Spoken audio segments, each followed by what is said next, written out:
Hello दोस्तों, आप सभी का स्वागत है आपका अपना यूट्यूब चैनल बाय एसपीडी गुरु में। दोस्तों, आरआरबी एएलपी टेक्नीशियन 2024 का जो वैकेंसी आया था उसका ये प्रीवियस ईयर साइंस का टॉप 20 क्वेश्चन का एक सीरीज चल रहा है जिसका वीडियो नंबर 4 है। दोस्तों, इसमें साइंस के अब तक पूछे गए वो सभी इम्पोर्टेंट क्वेश्चन है जो एएलपी में पूछा हुआ है क्वेश्चन है सभी। दोस्तों, ये सभी वो इम्पोर्टेंट और मोस्ट इम्पोर्टेंट क्वेश्चन है जो एएलपी में पूछा हुआ क्वेश्चन है। तो दोस्तों, आप सभी ने अभी तक साइंस के जितने भी तैयारी कर रखे तो आप एक बार प्लीज़ हमारे इस वीडियो को देखकर अपना ये आईक्यू को बढ़ाने की कोशिश करें कि आपके वाकई में बहुत अच्छी सी तैयारी हो रखी है या अभी कुछ तैयारी में आपकी बाकी है। तो चलिए दोस्तों, मैं आपका ज़्यादा समय ना लेते हुए मैं आज का पहला क्वेश्चन लगाता हूँ दोस्तों आप सभी के लिए। पहला क्वेश्चन है दोस्तों, सोडियम कार्बोनेट को हाइड्रोक्लोरिक अम्ल से अभिक्रिया अगर हम कराते हैं सॉरी दोस्तों, सोडियम कार्बोनेट को हाइड्रोक्लोरिक अम्ल से अभिक्रिया में उत्पन्न गैस कौन सी होगी दोस्तों, ये बतानी है। हाइड्रोजन होगी, क्लोरीन होगी, हाइड्रोक्लोराइड होगा या कार्बन डाइऑक्साइड होगा दोस्तों, ये बताना है दोस्तों क्या होगा। तो दोस्तों, इसका जो राइट आंसर हो जाएगा कार्बन डाइऑक्साइड, इसका राइट आंसर हो जाएगा दोस्तों। इसके आपका डिटेल बता देता हूँ। हाइड्रोक्लोरिक अम्ल HCl सोडियम कार्बोनेट Na2CO3 के साथ प्रतिक्रिया करता है जिससे सोडियम क्लोराइड NaCl, पानी H2O और कार्बन डाइऑक्साइड CO2 बनता है। कार्बन डाइऑक्साइड गैस बनने के कारण तीव्र बुदबुदाहट देखी जाती है। संतुलित रासायनिक प्रतिक्रिया इस प्रकार है दोस्तों। चलिए दोस्तों, नेक्स्ट क्वेश्चन लेते हैं दोस्तों। नेक्स्ट क्वेश्चन है दोस्तों कि 1 × 10⁻⁻5 मोल प्रति लीटर की हाइड्रोजन आयन की सघनता वाले एक विलयन का पीएच स्तर कितना होगा। पीएच मान पूछ रहा है दोस्तों, इसका पीएच मान कितना होगा दोस्तों। तो दोस्तों, जल्दी से इसका आंसर बता दो क्या होगा दोस्तों। तो दोस्तों, इसका जो राइट आंसर हो जाएगा वो 5 हो जाएगा, इसका पीएच मान 5 होगा दोस्तों। चलिए दोस्तों, पीएच स्केल एक लॉगरिदमिक मान है जिसका अर्थ है कि प्रत्येक पीएच इकाई में इसके ऊपर की इकाई के रूप में 10 के गुणन में हाइड्रोजन आयन है, इसीलिए दिए गए मामले में पीएच मान 5 इसका आंसर हो जाएगा दोस्तों। अगला क्वेश्चन लेते हैं दोस्तों। निम्नलिखित में से कौन सा कार्बन का यौगिक नहीं है दोस्तों, ये बताना है दोस्तों कि कार्बन का यौगिक इनमें से कौन सा नहीं है। तो क्या इसमें से चौक हो जाएगा दोस्तों, संगमरमर हो जाएगा, डोलोमाइट हो जाएगा या हीरा हो जाएगा दोस्तों, ये बताना है आपको कि कौन सा इसका राइट आंसर नहीं होगा दोस्तों। दोस्तों, इसका जो राइट आंसर हो जाता है वो हीरा हो जाता है दोस्तों। राइट आंसर क्या हो जाएगा, हीरा हो जाएगा दोस्तों। तो इसका डिटेल आपको बता, हीरा कार्बन का एक प्रसिद्ध ऑल्टोट्रॉपी है। हीरा कार्बन का एक रूप है जिसमें प्रत्येक कार्बन परमाणु सहसंयोजक के साथ 4 अन्य कार्बन परमाणुओं में बंध जाता है।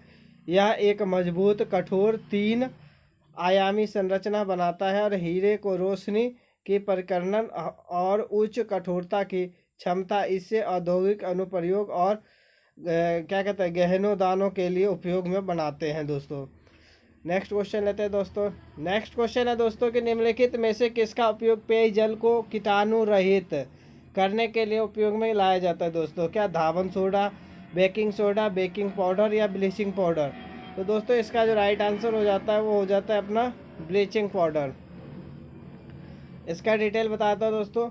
ब्लीचिंग पाउडर को कीटाणु रहित करने के लिए पीने के पानी में मिलाया जाता है क्योंकि ब्लीचिंग पाउडर मुक्त क्लोरीन छोड़ता है जो पानी में मौजूद कीटाणुओं को मारता है। क्लोरीन अपने अणुओं में रासायनिक बंधों को तोड़कर बैक्टीरिया और वायरस जैसे रोगजनकों के शरीर में मौजूद रासायनिक आबंधों को तोड़कर उनको मारता है दोस्तों। चलिए दोस्तों, नेक्स्ट क्वेश्चन लेते हैं दोस्तों। बहुत ही अच्छा क्वेश्चन है, सभी क्वेश्चन एएलपी टेक्नीशियन परीक्षा में पूछा हुआ दोस्तों क्वेश्चन है। बायोगैस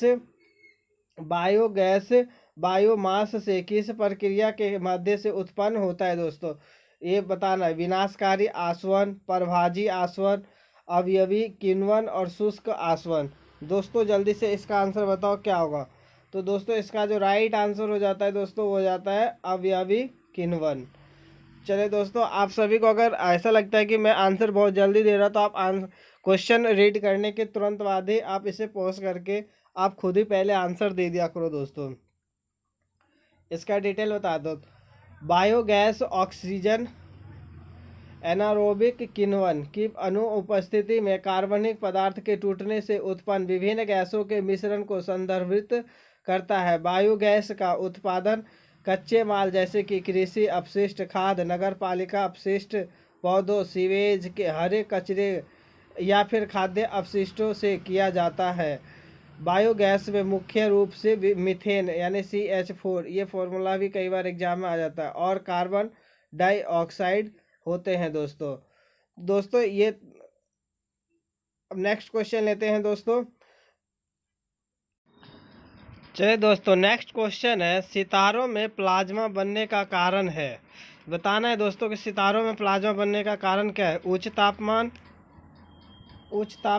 उच्च दाब, कम दाब या कम तापमान। दोस्तों जल्दी से इसका राइट आंसर बता दो कि क्या है सितारों में प्लाज्मा बनने का मेन कारण। तो दोस्तों इसका राइट आंसर हो जाएगा उच्च तापमान सितारों में प्लाज्मा बनने का जो मेन कारण है दोस्तों। तो दोस्तों इसका डिटेल आपको बता देता हूँ।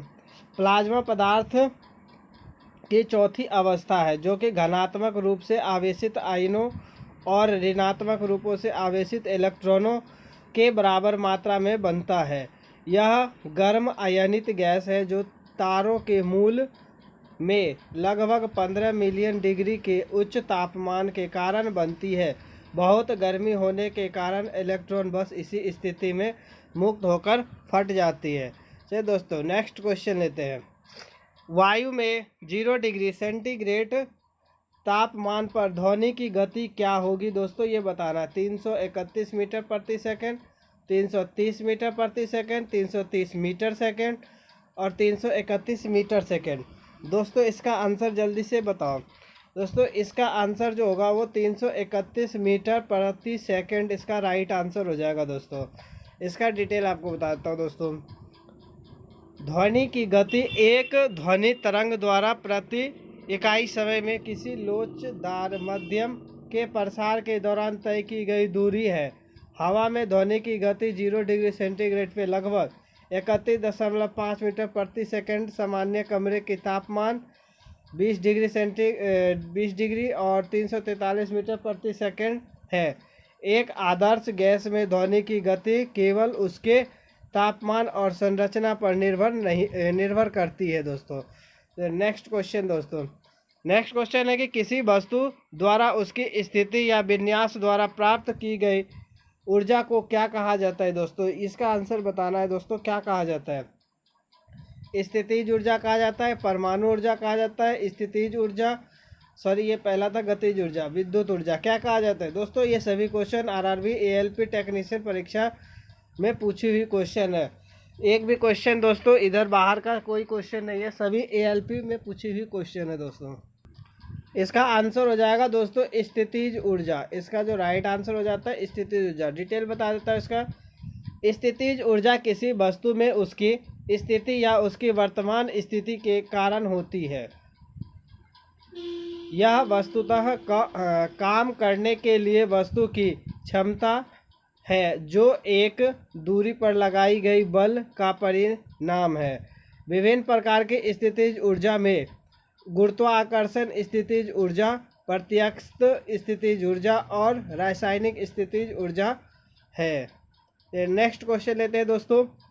यदि किसी वस्तु द्वारा तय की गई दूरी 0 है तो वस्तु विस्थापन कितना होगा। तो वस्तु का विस्थापन कितना होगा दोस्तों, ये बताना है। अगर तय की गई दूरी 0 है तो वस्तु का विस्थापन कितना होता है दोस्तों। तो वस्तु का विस्थापन क्या ऋणात्मक होगा या 0 होगा, धनात्मक होगा, 0 भी हो सकता है और नहीं भी हो सकता है।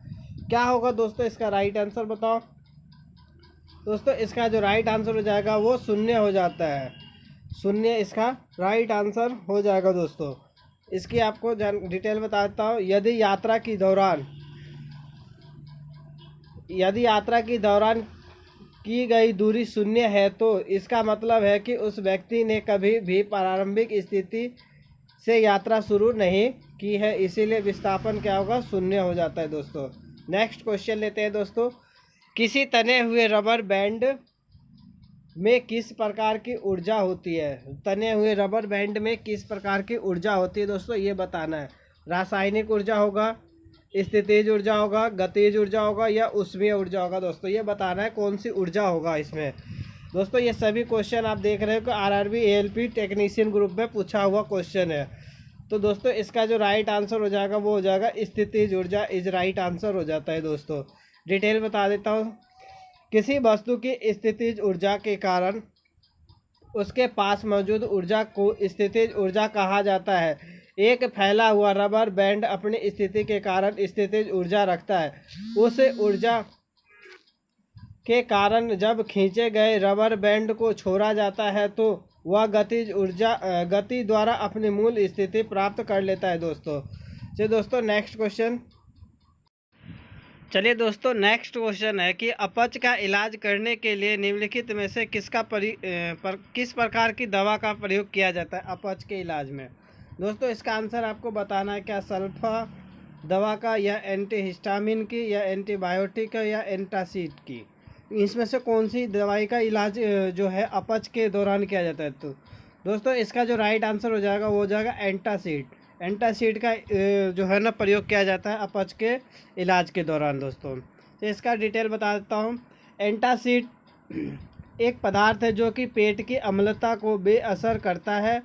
अपच में पेट का राहत देने के लिए उपयोग किया जाता है। एंटासिड में क्षारीय आयन होता है जो पेट के गैस्ट्रिक एसिड को बेअसर करते हैं, क्षति को कम करते हैं और दर्द में राहत देते हैं। चलिए दोस्तों नेक्स्ट क्वेश्चन लेते हैं। दोस्तों नेक्स्ट क्वेश्चन, अमीबा में किस प्रकार का अलैंगिक प्रजनन होता है? दोस्तों ये बताना है किस प्रकार का अलैंगिक प्रजनन होता है। बीजाणु गठन के, द्विखंडन की, या वनस्पति वंश वृद्धि की, या फिर मुकुलन की? कौन सी वाली होती है दोस्तों, ये बताना अमीबा में। तो दोस्तों अमीबा में जो होता है वो होता है द्विखंडन वाले, द्विखंडन के। दोस्तों इसका राइट आंसर द्विखंडन हो जाएगा दोस्तों। चलिए दोस्तों इसका डिटेल आपको बता देता हूँ। डिटेल में क्या है, अमीबा द्विआधारी विखंडन द्वारा अलैंगिक रूप से प्रजनन करता है। एक प्रकार का अलैंगिक प्रजनन जिसमें पूरी तरह से विकसित मूल कोशिका दो हिस्सों में बट जाती है, दो नई कोशिकाओं का निर्माण करती है। बाइनरी विखंडन बैक्टीरिया, पैरामीशियम आदि जीवों के बीच आम है ये चीज़, ये घटनाएं होती है। चलिए दोस्तों नेक्स्ट क्वेश्चन लेते हैं। दोस्तों नेक्स्ट क्वेश्चन है, क्रॉस परागण के निम्नलिखित में से कौन सा परागण के कारक नहीं है क्रॉस के? दोस्तों जल्दी से इसका आंसर बता दो कि कौन सा इसका कारक नहीं होगा। दोस्तों इसका जो सही आंसर हो जाएगा, क्या जानवर होगा या जल होगा, वायु और पौधों? तो इसका राइट आंसर हो जाता है दोस्तों पौधों में। चलिए दोस्तों इसका आंसर का डिटेल बताता हूँ। दोस्तों क्रॉस परागण से तात्पर्य एक पौधे के नर प्रजनन अंग यानी परागकोश या नर शंकु से दूसरे पौधे के मादा प्रजनन अंग एक वर्तिकाग्र या फिर मादा शंकु तक पराग के स्थानांतरण से है। कीड़े, जानवर और हवा क्रॉस परागण के मुख्य एजेंट है। अधिकांश पौधे क्रॉस परागण द्वारा प्रजनन करते हैं। चलिए दोस्तों नेक्स्ट क्वेश्चन लेते हैं। दोस्तों नेक्स्ट क्वेश्चन है कि गुणसूत्र में क्रोमेटिड्स जिस बिंदु पर संलग्न होते हैं उस बिंदु का नाम क्या है? दोस्तों ये बताना है। जल्दी से इसका आंसर बताओ क्या होगा दोस्तों। क्या गुणसूत्री बिंदु होगा, सेंट्रोमियर होगा, या तारकाई होगा, या जीन होगा? दोस्तों जल्दी से इसका आंसर बताओ क्या होगा। तो दोस्तों इसका जो सेंट्रोमियर, ये इसका राइट आंसर हो जाएगा दोस्तों सेंट्रोमियर। चलिए इसका डिटेल आपको बताता हूँ। प्राथमिक संकीर्णन तथा सेंट्रोमियर, प्रत्येक क्रोमोसोम में एक दबा हुआ स्थान होता है। ये गुणसूत्र की संपूर्ण लंबाई की अपेक्षा संकरा रहता है। इसकी स्थिति स्थिर होती है तथा यह गुणसूत्र के दो भुजाओं में विभक्त करता है दोस्तों। चलिए दोस्तों नेक्स्ट क्वेश्चन लेते हैं। दोस्तों नेक्स्ट क्वेश्चन क्या है,